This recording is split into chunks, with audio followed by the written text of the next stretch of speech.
Hello, Cho. Let's read the given question. The question says, in a HCl molecule, the Cl atom may be treated to be of infinite mass and hydrogen atom alone oscillating. If the oscillation of HCl molecule are of frequency 9 into 10 raised to 13 per second, we need to find the force constant of the bond between H and Cl atoms, given Avogadro's number 6.0 to 10 raised to 26 kg per mole. So, to understand this question, we need to understand as a key concept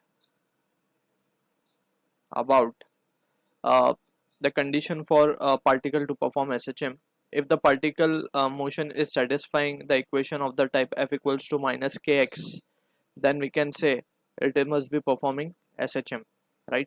अब यहाँ पे F जो है it is known as the restoring force, K is SHM constant and ये जो K की value है ये अलग अलग सिचुएशन में अलग अलग आती है.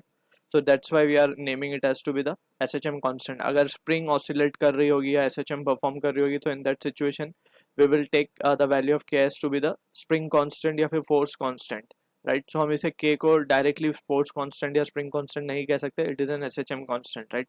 X is the displacement of the particle and we can see force और displacement are oppositely directed.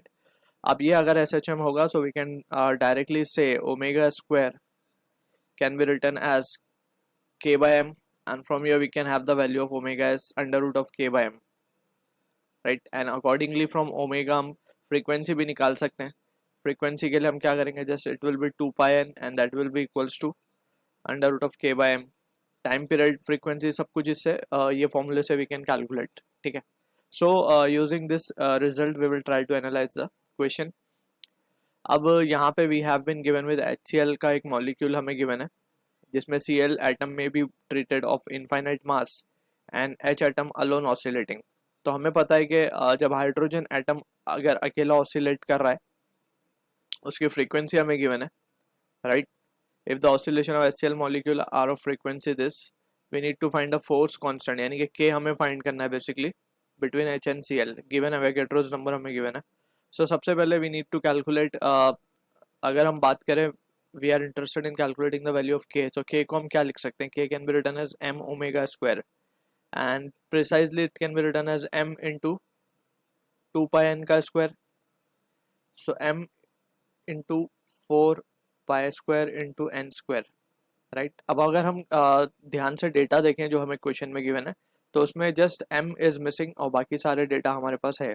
तो m को कैलकुलेट करने के लिए we can use the relation Avogadro's number into number of mass of one atom will corresponds to the atomic weight, right? अगर हम बात करें atomic weight या फिर molecular mass की, so atomic weight of hydrogen is 1, so mass of atom क्या आ जाएगा हमारे पास? It will be 1 upon Avogadro's number is given as 6.2302 into 10 raised to 26 kg per mole given है, right? So we can say, so यहाँ से we can have and this is already in kg, so we can write the value that is mass. और ये we have to be precise, we are calculating the mass of hydrogen molecule, right? Because हमें बोला गया है कि जो Cl का atom है वो infinite mass का है, that means उसका mass बहुत ज़्यादा है. अगर हम माने का situation, let's say this is Cl and this is hydrogen, तो हम देख सकते हैं कि क्योंकि इसका मास बहुत कम है हाइड्रोजन का, सो इसका एक्सेलरेशन वीकेंड से बहुत ज़्यादा होगा. So in that situation although Cl भी ऑसिलेट कर रहा होगा बट सिग्निफिकेंटली हाइड्रोजन मॉलिक्यूल और sorry atom is oscillating, right? So इसको इसी का हम कैलकुलेट कर रहे हैं SHM के.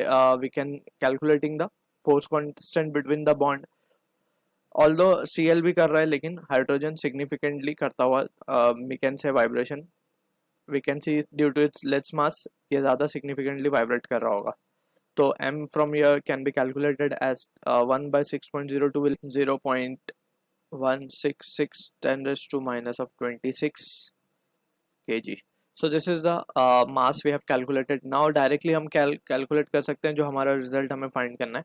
So we can say therefore K can be written as m हमें कैलकुलेट कर लिया 0.166 10 raised to minus 26 इंटू, अगर हम देखें ध्यान से वैल्यूज़ को, so we have been given with 4 pi square, यानी 4 इंटू पाई स्क्वायर की वैल्यू होती है 9.86 into N square means 81 into 10⁻26 हो जाएगा, क्योंकि 9 इंटू 10⁻13 गिवन है, सो ये वैल्यू और ये वैल्यू कैंसिल हो जाएगी यहाँ से. So finally the value of k comes out 530.3 and it will be in Newton per meter. So this is the answer of a force constant we are getting. So I hope you understood the solution. All the best.